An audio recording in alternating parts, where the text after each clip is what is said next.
Նիկոլ Փաշինյան երևույթին հետաքրում է իր իշխանությունը, գապ չունի Հայաստանի տարածքը ինչ շապ է լինելու, կարևոր ինքը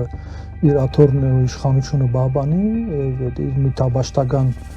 կյանքը շարունակիր, դա է հետաքրում եւ այս ընթացքում ինք աշխարհական զարգացումներին նա հետևելով մերթ թեքվում է աճ, մեկ ցախ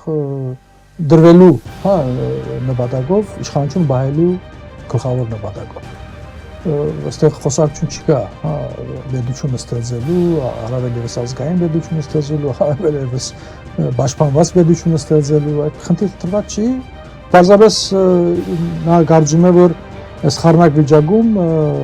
ուժերի կողմը թեքվելով ինքը իր խնդիրը լուծած պիտի լինի, բայց կարծում եմ, որ այդ անգամանք ևս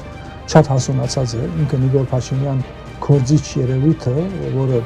արդեն ժամանակից դուրս արդեն օգտագործվում է մի քանի տարի աշխարհակահական տարբեր կենտրոնների կողմից, ես վստահ եմ, որ այդ գործիքին ամիսներ է մնացել։ Նիկոլ Փաշինյանը։ Սակայն նրան ով պիտի փոխարինի, սա եթե մենք ներազգային իմաստով չհամախմբվենք, հստակ խնդիրներ չտնենք, դեպի ազգային պետության ստեղծման իմաստով, այո, Փաշինյանը կփոխարինվի մի այլ գերբարով, որը ևս լինելու է ապազգային։ Դա շատ կարևոր է, մենք ինչ ենք անում։